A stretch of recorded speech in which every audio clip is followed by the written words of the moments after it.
Bonjour et bienvenue sur Mathésis, l'école virtuelle de mathématiques.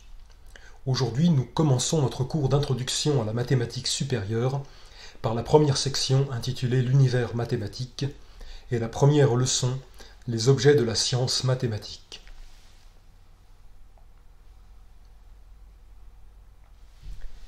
Objets et intuitions mathématiques.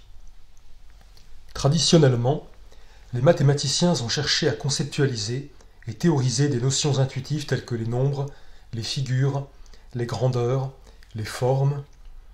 Et dans les temps modernes et contemporains, les objets de la mathématique se sont étendus avec le développement de la mathématique elle-même, mais aussi l'avènement de la science expérimentale et de la technique moderne, aux espaces, aux fonctions, aux ensembles, au langage formel, etc.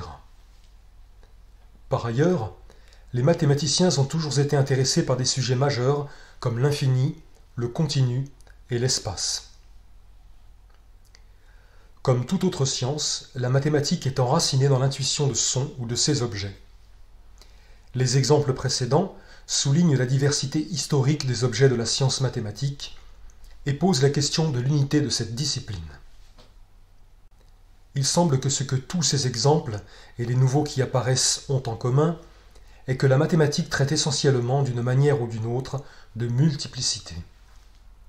Les nombres sont la forme des multiplicités finies, les figures et les formes sont des multiplicités géométriques, les grandeurs sont des multiplicités idéales, etc. Le problème de la rigueur en mathématiques. Un problème récurrent de l'histoire de notre science est celui de la rigueur. La mathématique procède avec des preuves plutôt qu'avec des expériences et prétend ainsi à l'exactitude. L'activité mathématique n'est cependant jamais exempte d'erreurs, lesquelles proviennent d'un manque de clarté soit dans l'appréhension des objets mathématiques, soit dans le maniement du discours mathématique, notamment démonstratif. Si la mathématique s'enracine dans l'intuition, celle-ci est aussi le ferment de la créativité scientifique. Il est toutefois nécessaire de la compléter par une méthode rigoureuse de description et de définition des objets mathématiques, d'une part, d'articulation du raisonnement mathématique, d'autre part. En fait, déterminer la nature des objets mathématiques et élaborer une méthode mathématique rigoureuse semblent être deux problèmes impliqués l'un dans l'autre, et la théorie des ensembles et sa logique mathématique sous-jacente ont fourni les moyens adéquats pour résoudre les deux.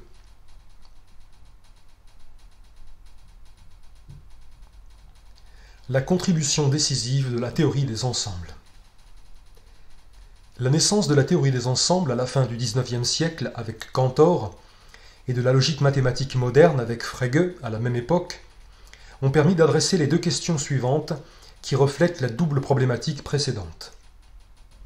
Existe-t-il une unité dans la diversité des objets de la science mathématique ? Quelle est la méthode rigoureuse en mathématiques ? La notion d'ensemble capture sur le plan théorique ce que nous entendons par l'idée de multiplicité, et tout objet mathématique peut virtuellement se concevoir ou se représenter comme un ensemble. La théorie des ensembles est donc une théorie des multiplicités abstraites, notamment de leurs propriétés et des constructions dont elles sont l'objet, et elle fournit un cadre théorique universel qui est le langage conceptuel de ce que la mathématique est devenue. Cette théorie, extrêmement naturelle et puissante, fournit également la base d'une méthode mathématique claire, essentiellement articulée à la définition des objets et du discours, descriptif et démonstratif, qui les concernent. En somme, l'univers mathématique possède une structure ensembliste, et le discours mathématique est modelé sur cette structure avec sa syntaxe et sa logique. C'est tout pour aujourd'hui. Merci de votre attention. Dans la prochaine leçon, nous aborderons la notion d'ensemble et les exemples naturels d'ensemble de nombres. À bientôt sur Mathésis.